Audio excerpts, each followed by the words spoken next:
Thank you so much. As you can tell, Rocco does all the work, right? Then I come up here and say a couple of happy words.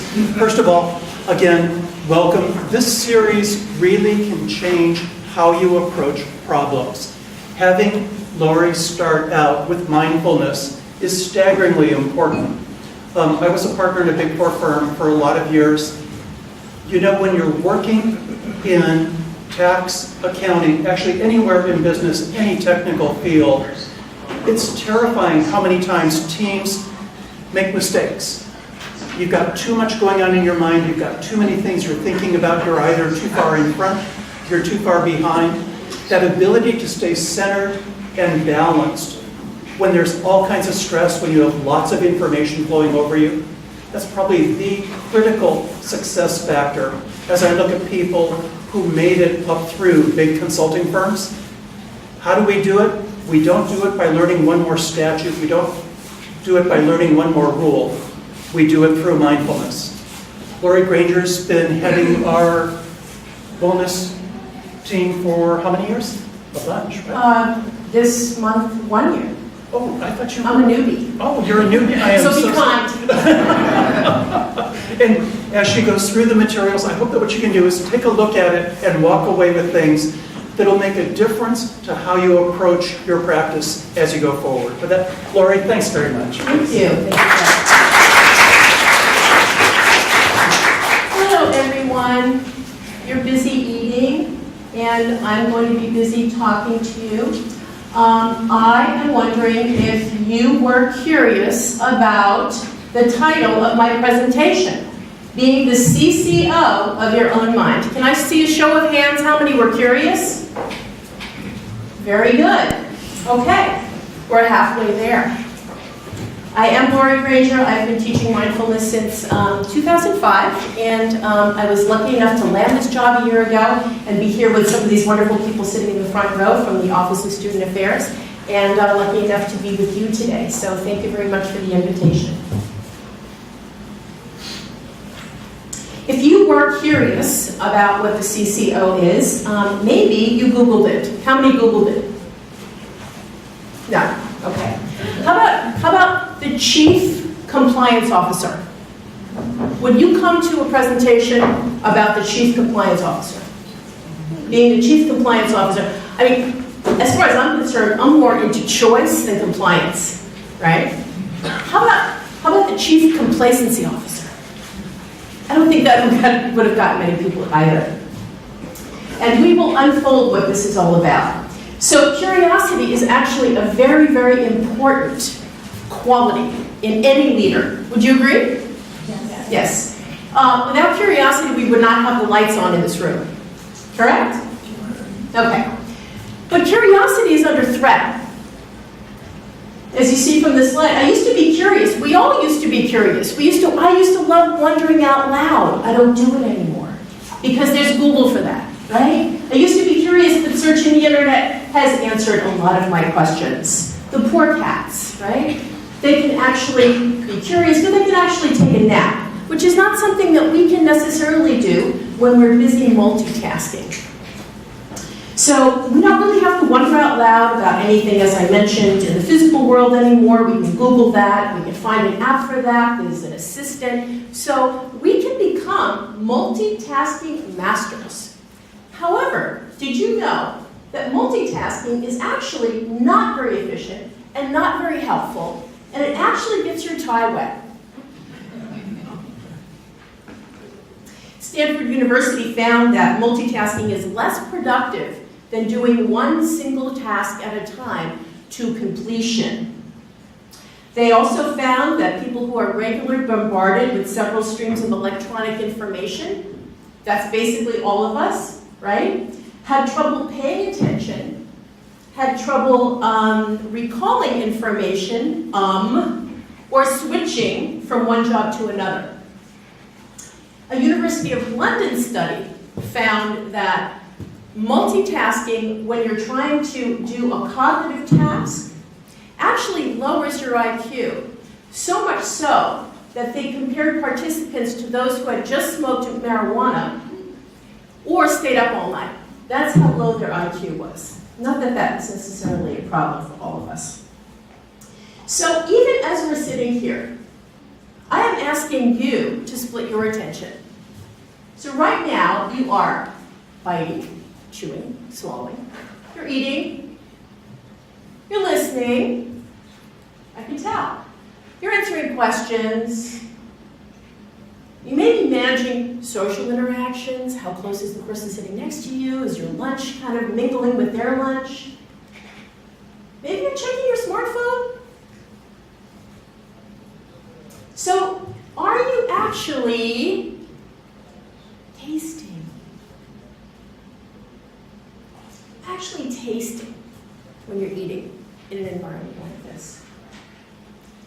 I'm going to invite you, if you still have a little bit of your lunch left, to do one of the premier meditations in all the stress reduction classes on mindfulness, mindfulness-based stress reduction. We're going to actually do an eating meditation. So I'd like you to take a look at what you're eating. We're going to engage all of our senses. Look at what you're eating as if you just dropped in from Mars and you have no idea what it is. We're going to engage the sense of sight right now. Mindfulness is about taking in the moment through our senses. Okay? So take a look at what you're eating. Now, if you're not eating anything, I'd like you to invite you to close your eyes and think about and experience the last great meal you had. Maybe it was a home-cooked meal from your mom. Okay? But right now, take a look at what you're eating. Now, lift it up to your nose and see if there's any aroma. You know, wine connoisseurs, what do? They look, they swirl, they sniff. They actually take in wine, right? They can actually describe the bouquet, the flavors, whether it's oaky or sweet. Right? Okay. So now what I'd like you to do is I'd like you to take a bite and close your eyes. Take a bite, close your eyes, and chew very, very slowly. Close your eyes. Chew very, very slowly. And those of you who are savoring in your mind, savor the textures, the tastes, the temperatures. Is it cool or warm? Is it crispy, crunchy? Is it salty or sweet? Is it pungent? See if you can notice the various flavors that you're experiencing right now. And describe them to yourself in your mind. So what we're doing here is we're naming our experience. Chewing, tasting, noticing, naming.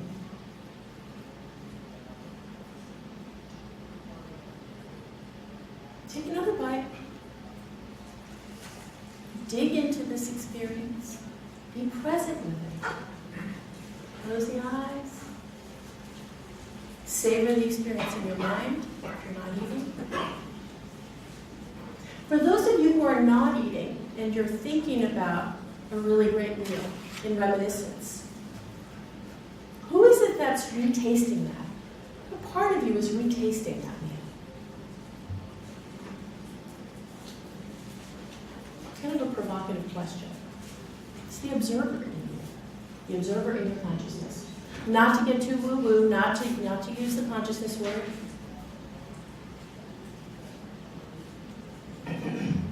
Okay. So now I have a question. This is a little experiment to finish up our experiment. On a scale of 1 to 5, where 1 is a very, let's say, we'll start with 1. 1 is not a very satisfying taste experience. So when you think back to how that was for you, not a very satisfying taste experience. And 5 is a very satisfying taste experience. Commit to a number from 1 to 5. 1, not very satisfying taste experience. 5, very satisfying. And then in your mind, probably if I asked you to remember a really good meal, you probably would say 5. So let me see a show of hands. How many of you doing this little meditation said, very satisfying? 5. Can I see your hands? Come on guys, play along, this is interactive. Okay, thank you. How many said 2? Okay, and how many would say 1? Not a very satisfying taste experience. Maybe you're shy. Maybe it's really good, right? If you did say 1, just an example, if you did say 1, you would probably be eating because the food is in front of you, because it's lunchtime, because it was provided, right? Do you get where I'm going with this? We do many, many things automatically, just because. Okay? So if you look at the graphic, the happy cows, or perhaps unhappy cows, are eating grass. They have awareness now that they're eating grass. Right? We have awareness that we're eating something maybe that we don't like, but we're eating it because it's here. Okay? So this is an example of being on automatic pilot. One of the true lessons of mindfulness, recognizing the unawareness of how we do things. Okay? So, as opposed to our bovine friends, even though we do many things routinely, we are blessed with a neocortex. We are blessed with the most amazing machine on the planet, the human brain. Right? And the human brain allows us one very important thing, that the cows who are just eating grass every day because that's what's there are not afforded. And that is choice. Between the stimulus and the response lies our freedom. The last of the human freedoms is to choose one's attitude in any given set of circumstances, to choose one's own way. This is a quote by Viktor Frankl from Man's Search for Meaning, a seminal book about the human experience and choice. Okay? So the cows didn't really have any choice, right? They're eating, we do. Okay? But when we're on autopilot, we're not choosing. Routine is choosing for us, right? How often do you find that routine is choosing for you in your life? Okay, so you can relate. Good. We're not tasting our food quite often. We don't even know if we're hungry, but more importantly, we're not tasting the moments of our experience. And spread across many moments, many hours, many months, many years, we're not savoring our lives, guys. We're not savoring our lives. We're missing a lot. Okay? So here is the clear choice. To be mindful, or have a mind full of 10,000 things, or be mindful, meaning we see the trees, we experience the sun on our face, we feel the breeze. Is there anything missing from this graphic? Anyone? What? I said a cat. A cat, okay. How about a smartphone? I think that's part of the worry up there in the picture. This the human is concerned about. But look at the cacophony of stuff going on, as Fred was saying, right? There's so much going on. In fact, I don't know if you do, but I constantly have random song snippets in my mind because I used to do radio research. And they're not even songs I like. But I'll wake up with one and it'll stay with me for 3 days, okay? So you have random song snippets, you have, worrying about the mail, you've got things to do, you've got places to be, getting from point A to point B. So it is a clear choice to be mindful, okay? The human, it looks like a jungle up there, as you can see. But the human mind can sort through all that. We have about 100 billion neurons firing in our brains at any time. And this is an interesting fact, 60,000 thoughts a day, and guess what? 80% of them we had yesterday. So there's not a lot of original thinking going on, okay? Even though we're like, oh, I'm thinking the same stuff over and over again. But we don't have awareness about what's going on in our minds, do we? We don't have awareness about that. So we've got all this great stuff going on in the human mind, but we can't savor our walk in the trees with the breeze and with our canine friend. And we're worried about where we left our smartphone. How about taking a shower in the morning? How many of you took a shower this morning? Okay. How many of you felt the wonderful warm water on your skin? Okay. How many of you smelled the Garden of Earthly Delights shampoo that you spent a lot of money on? Okay, here's a good one. How many of you washed your hair like you were washing the hair tenderly of a young child? That's being mindful and compassionate, okay? Treating ourselves with compassion, care, and love.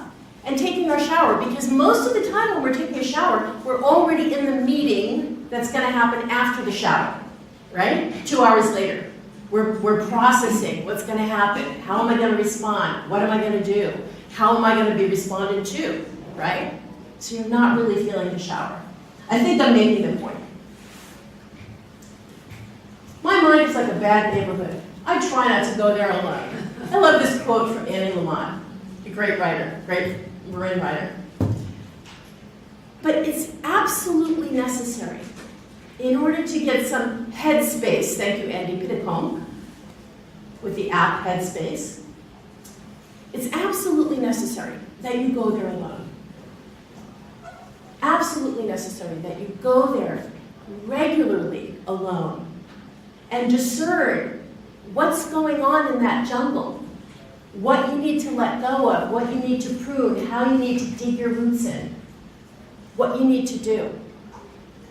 Okay?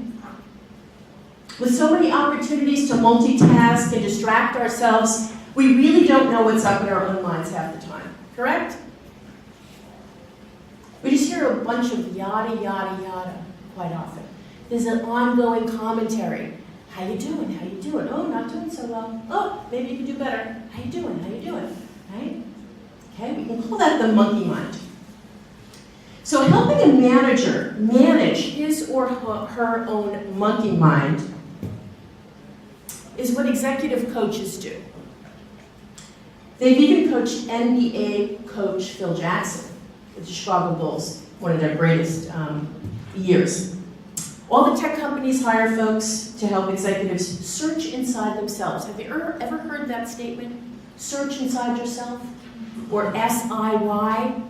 That is Google's mindfulness program. Okay? And May, who created Search Inside Yourself, now travels the world teaching people to search inside themselves, which is what we're doing today. Searching inside yourselves, you can potentially find a calm space from which to lead. In fact, the Institute for Mindful Leadership uses the phrase, finding the space to lead. Why do they say finding the space to lead? It's not easy to find. You need an expert, right, to take you there. Again, important to go there alone, but also important to have somebody show you. How do you become mindful? How do you find a relationship with your own mind that is cooperative and not critical or commenting all the time? Mindfulness training helps us to create space and then sharpen the executive functioning of our brains and minds, the prefrontal cortex, the executive functioning, so that we can improve executive functioning on the ground, like Fred was talking about, grounded in executive functioning in our careers, even if many of you are focusing on a school career right now. This is the front page of Jerry Colonna's executive coaching service called Reboot. They have about 16 offices throughout the US, and they're starting to ground some in Europe as well. They offer mindfulness training. I'm going to read this to you because I think it's really excellent description. We work with individuals and teams on training their hearts, interesting, training their hearts and minds in the skills of concentration, mindfulness, heartfulness, inquiry, and awareness. These inner skills enable a more powerful and sustained focus, a greater awareness of one's team members and shareholders, and a deeper effectiveness that arises from knowing how to work with difficulty and uncertainty. Not an easy thing. How to work with not knowing is Jerry Colonna's whole thing. Not knowing. How do you work with that inside yourself? We call that anxiety, don't we? Quite often, right? I don't know. What if? Right? I know I see a lot of students here at GGU who are suffering with anxiety. What if? Am I going to get that job with one of the top 4? What happens with the career fair? Am I going to be viewed positively? Or am I going to leave there feeling, like Eeyore? It's possible, right? Okay. So, Colonna and Reboot works with Etsy, Lyft, DigitalOcean, JustWorks, Gimlet, to name a few. He says that people become better leaders when they really, really know themselves. And what he advocates for is radical self-inquiry. You have to go there alone. Radical self-inquiry. What's going on in my mind? What's going on in my heart? And how do I work with it? So, we're talking about mindfulness, and actually, you've been doing mindfulness today. I asked you to be present to the eating experience, right? I asked you to think about being on autopilot, right? How often are we on autopilot? I've reminded you that you can choose an attitude in any moment. That's a mindfulness lesson. Choosing to be mindful requires that you learn to befriend or be compassionate with and manage your monkey mind. And although this is a nice slide from a corporate wellness corporation in the here and now, I am going to enlist the teaching prowess of a man who's been around for a while. His lineage goes back to 400 BC. And his name is Mingyar Rinpoche, meaning precious one. He's a Tibetan teacher from a revered lineage, and he's going to give us a quick lesson. If we could get there.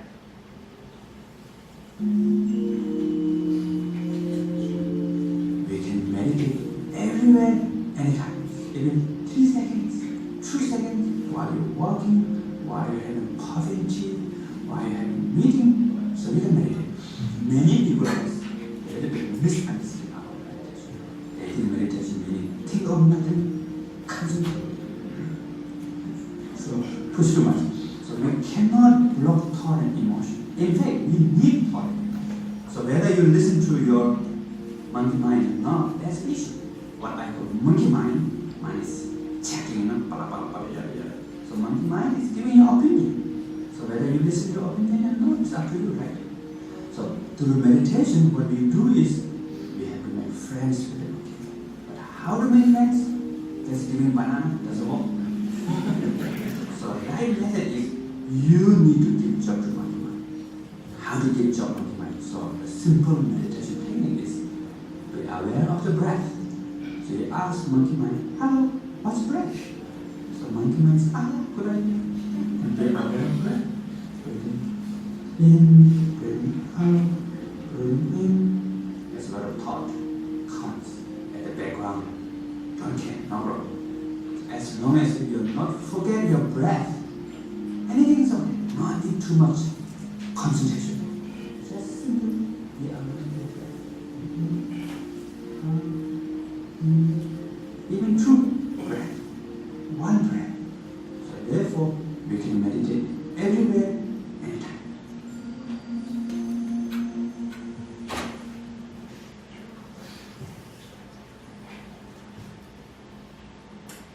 So we're going to practice now.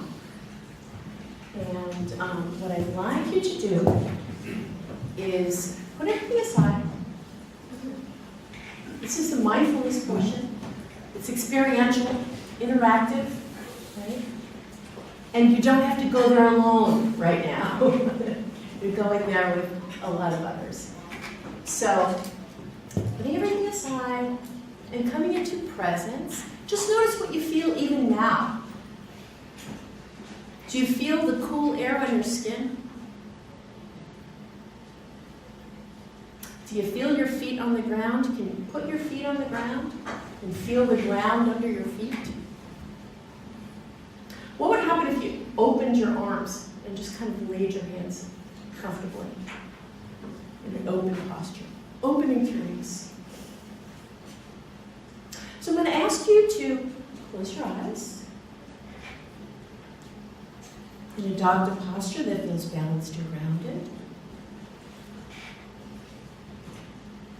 Your feet, placing them firmly on the ground, because the mind takes its cue from the body. Bless you. The mind takes its cue from the body. So when the body feels balanced and feels like it has ground underneath it, the mind believes that as well and also calms.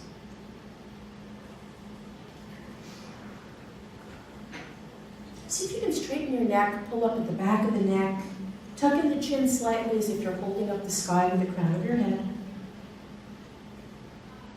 And notice what you're becoming aware of.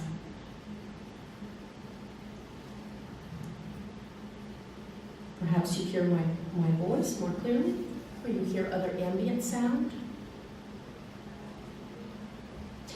Focus your attention on sound right now. See if you can discern 3 distinct sounds.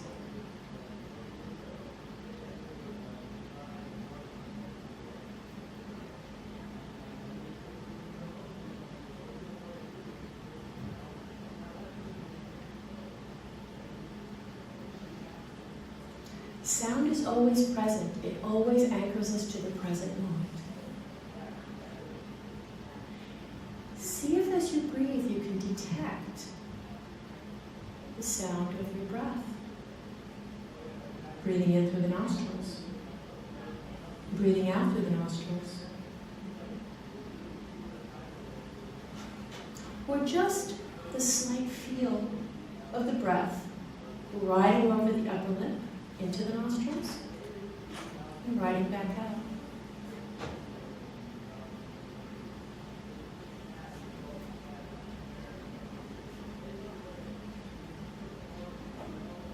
The breath and sound are always anchors to the present moment.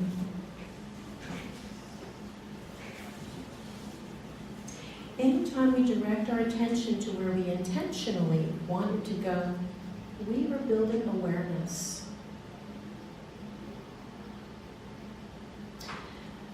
I ask you to be the curious, compassionate observer now, and notice if you feel the sensations of the breath in the chest or the belly. Does the chest rise when you breathe in? Does the belly rise? Does the chest fall when you breathe out?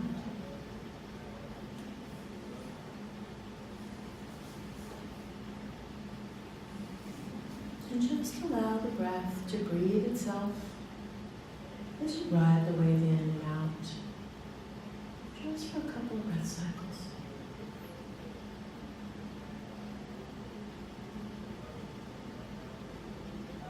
As you do this, bring some awareness to the muscle that makes a frown between the eyebrows. See if you can soften the muscle that makes a frown between the eyebrows. Open the forehead. Breathing in and breathing out. And just riding the wave of the breath.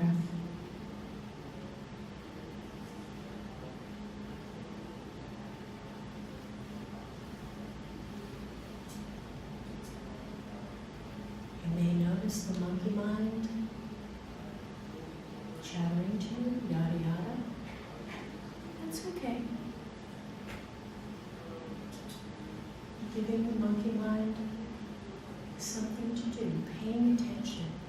Breath in, breath out.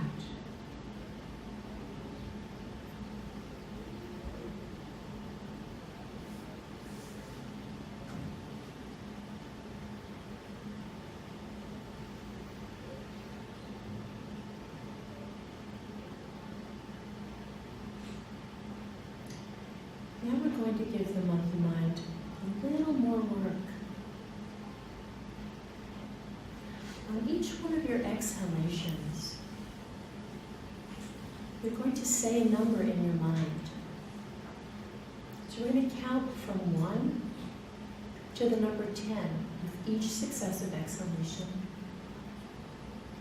So beginning with your next exhale, just say the number 1 inside. And count up to 10 with each successive exhalation. And then return to 1. This is a concentration practice that comes from the Zen tradition. So we're breathing and we're counting each exhalation 1, up to 10, and then returning to 1.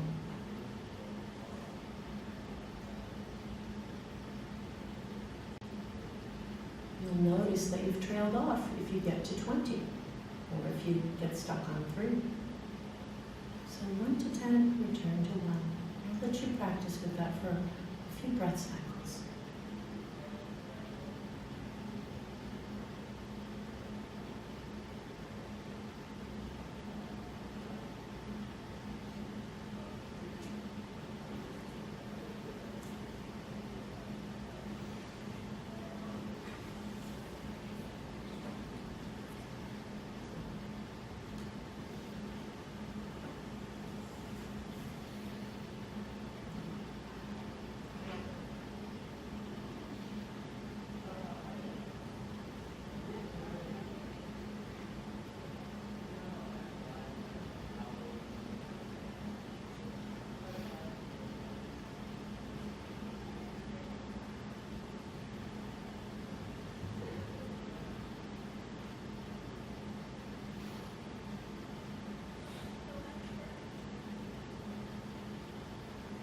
We're just basically being aware of what's happening at the same time that we're attempting to lead the mind where we would like it to be. We're giving the mind an exercise.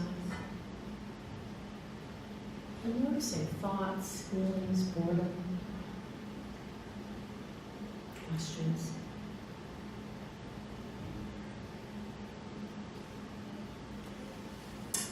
And now, expand the field of your awareness around your breathing so that you begin to have a sense of the body as a whole, a sense of your posture,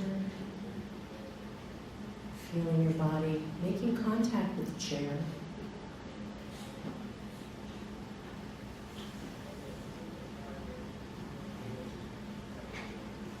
Include the expression on your face. This body sitting here, this face, this being present, being aware.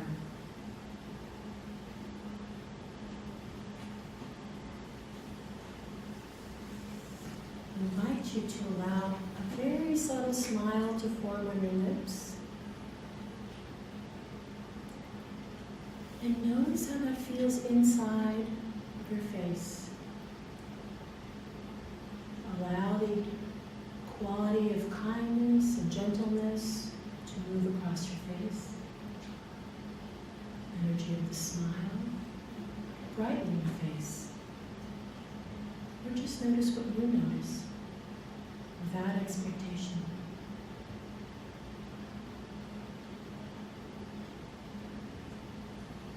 Allow the energy of that smile to move to the eyes. So the mouth is smiling with the eyes. Allow the eyes to smile. And notice how that feels in your entire body.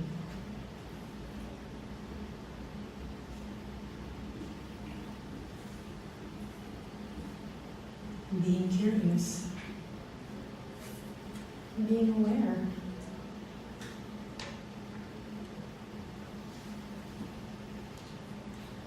the choice to participate.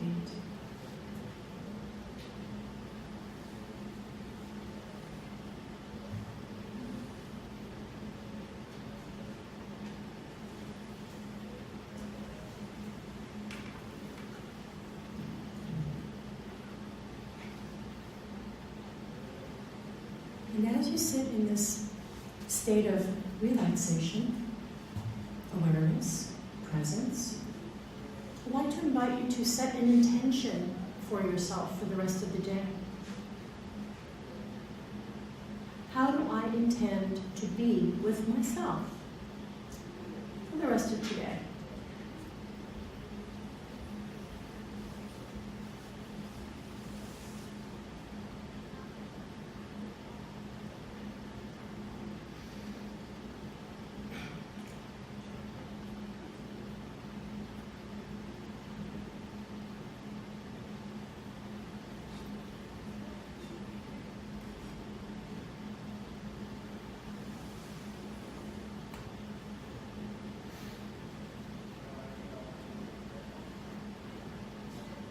In a moment, you'll hear a bell to end this breathing space.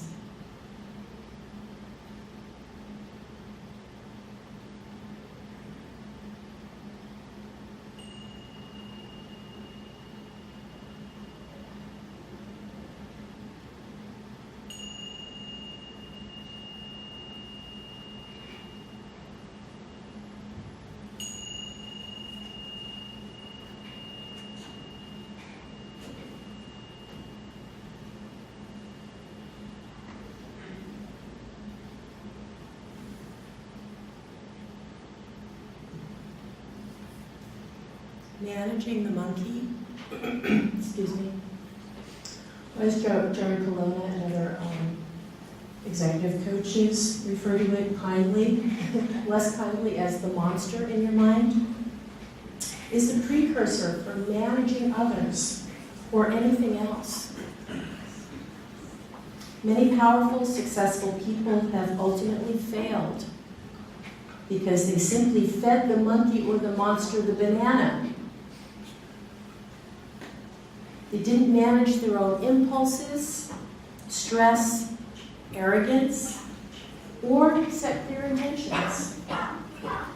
Just a couple, Roger Ailes of Fox News or News Corps, Travis Kalanick of Uber, or the commander-in-chief let 3 simple words slip in a press conference on many sides. And that has reverberated and could potentially be a real problem, is actually a real problem for this particular gentleman. Developing a clear awareness about our own thoughts, impulses, and value-driven intentions, and then managing them as we would manage a team, is essential to truly lead and succeed in a sustainable way. And that's why I'm proposing that we become the CCO of our own heart and mind. The curious, compassionate observer. Right? And we take the gloves off and we become partners with ourselves in this.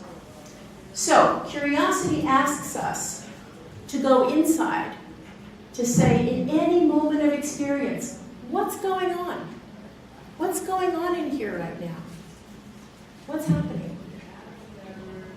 And then compassion says, be kind to yourself based on what you're finding. Be kind to yourself. Don't abandon yourself. Right? Be kind to yourself or the other with whom you are in the relational field currently. Maybe it's someone you work with, maybe it's another student, maybe it's a parent, maybe it's a child. What's going on, and how can I bring compassion to the situation? And the observer names the experience. This is the truth in this moment. This is what's happening. That is absolutely grounding. When we know we're at point A, we can get to point B. When we don't know what's going on, we're just being reactive. One thing to the next. Does this make sense?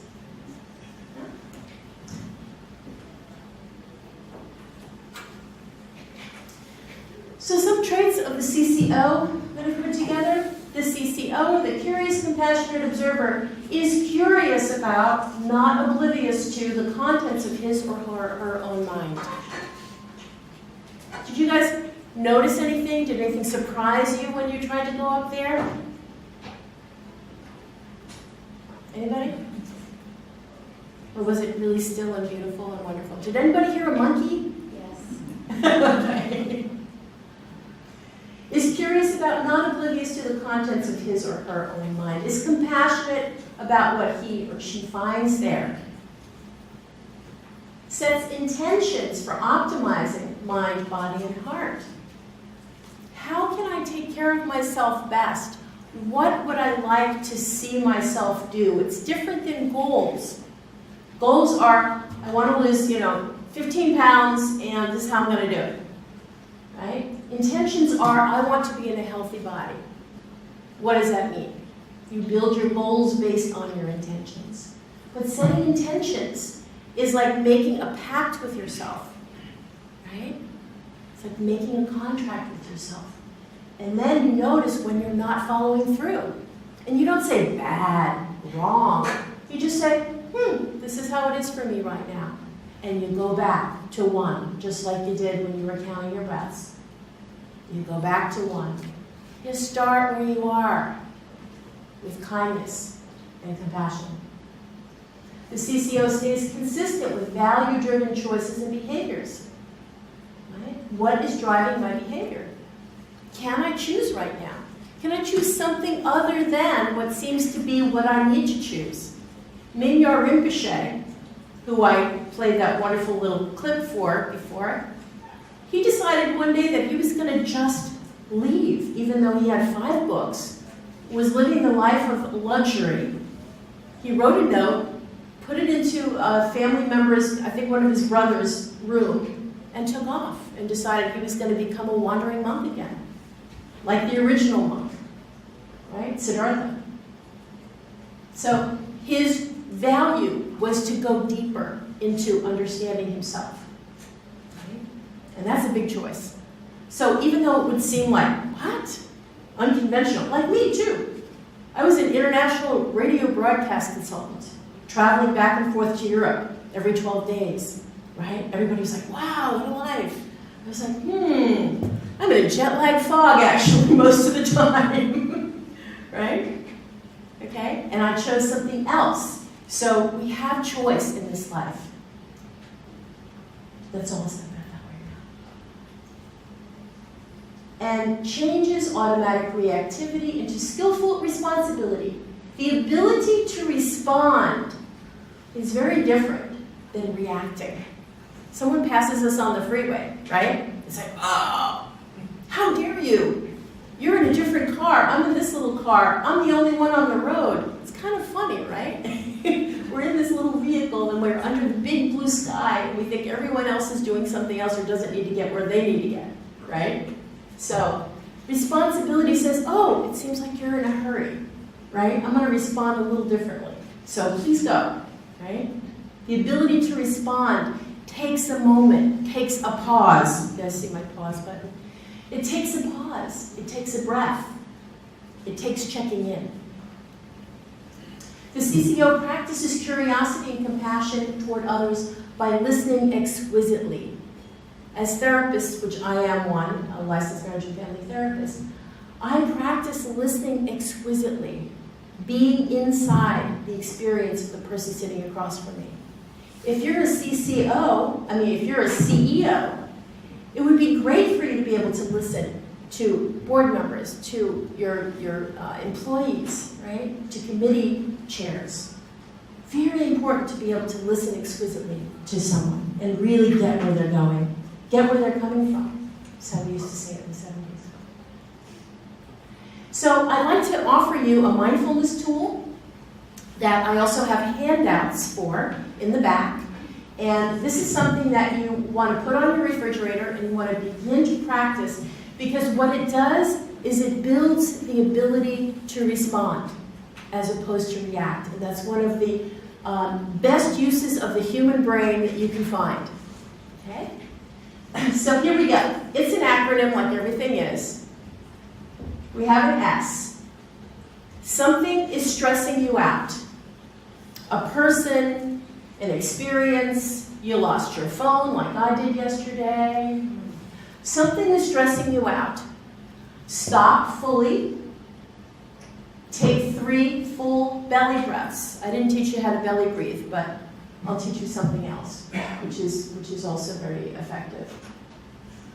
Observe, watch, be curious, and ask yourself something. We'll get to it. And proceed. Choose your response. Choose your response. We're going to stop reacting. Okay, so stop fully. You plant your feet on the ground like we did before, or just center yourself. Straighten your posture to meet the stressor with a physical stance of strength. Get strong, get big. Remember I said the mind follows the body as the body follows the mind.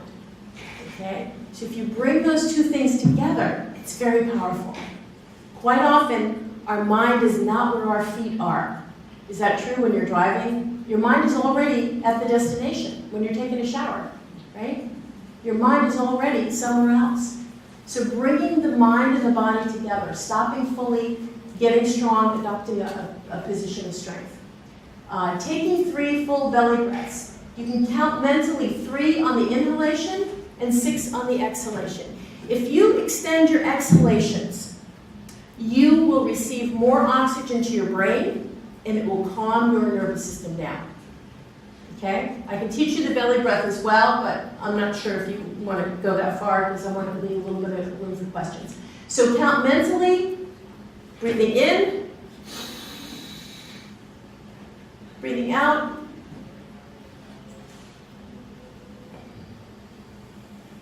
extend your exhalations. The next breath in, breathing out.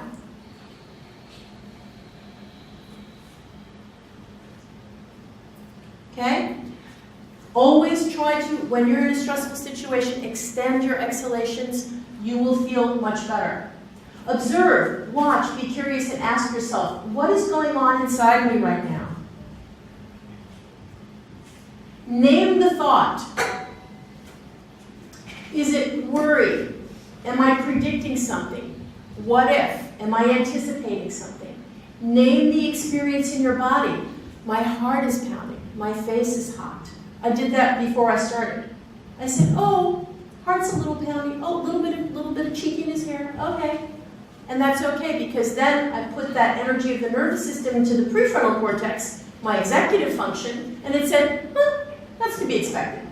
And you go, oh my God, I'm going to bomb. Because that would have been a threat, and then I would have gone, right, blank. And I didn't want that.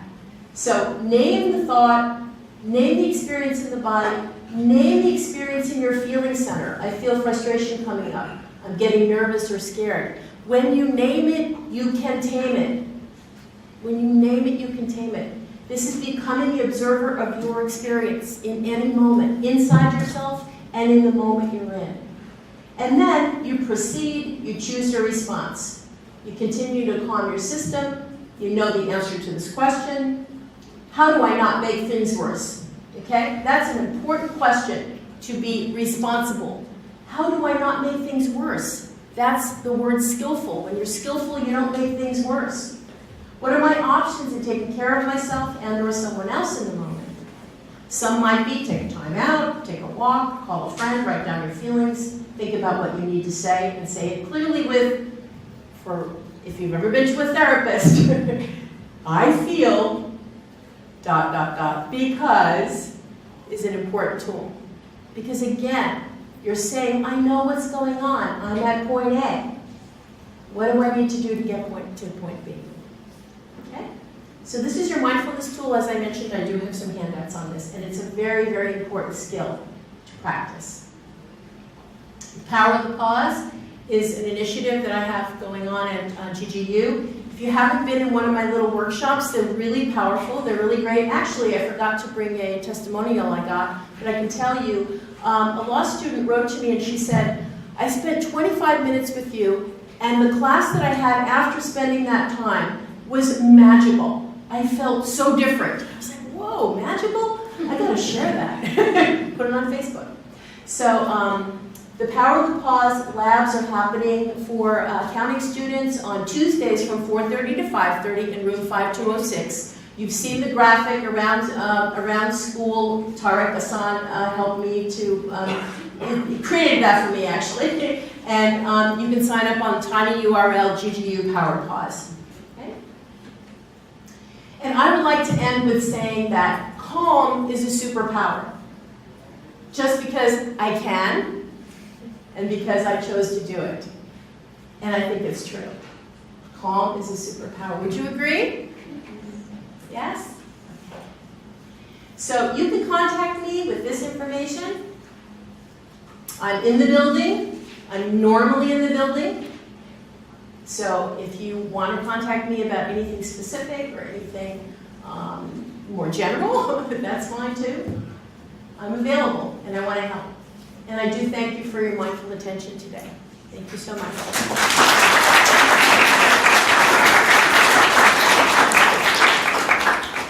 There are handouts in the back of the room. My card is there. There's, just helpful. Oh, resources. Resources. Many, many resources, including books like this one, which actually saved my life many years ago when I was traveling, as I said, back and forth to Europe every 12 days. I was like, where am I? I'm in a jet lag fog. Well, guess what? I saw this book on the shelf. Wherever you go, there you are. And I'm like, that's my book. John Kabat-Zinn, the father of mainstream mindfulness, one of my absolute heart teachers, and just wanted to give him a plug with this book. So enjoy, and let me know if I can be of any help in the future. Thank you again. Thank you.